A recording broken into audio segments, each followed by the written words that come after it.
हा पूर्णपणे गैरसमज पसरवलेला आहे। आम्ही मागच्या या 27 तारखेला सुप्रीम कोर्टामध्ये यासाठी होतो की हायकोर्टामध्ये 2 सप्टेंबरच्या JRच्या संदर्भामध्ये ज्या याचिका प्रलंबित आहेत त्या याचिका एक्सपिडेट करण्यात याव्या, म्हणजे तत्काळ सुनावणी घेण्यात यावी। एक ठराविक कार्यक्रम 1 महिन्याचा, 1.5 महिन्याचा, 7-8 आठवड्यांचा कार्यक्रम ठरवण्यात यावा, डे टू डे हिअरिंग व्हावी। याचं कारण असं आहे की 13 आत्महत्या ओबीसींनी केलेल्या आहेत या 2 सप्टेंबरच्या JRच्या नैराश्यातून।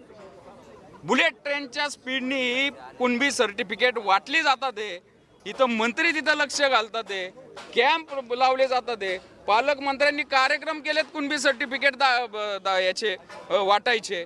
त्याच्यामुळं स्थानिक स्वराज्य संस्थांच्या निवडणुका लागलेल्या आहेत आणि आमच्या ओबीसीच्या जागा या कुणबी सर्टिफिकेट्सनी हिरावून घेतल्या जातील।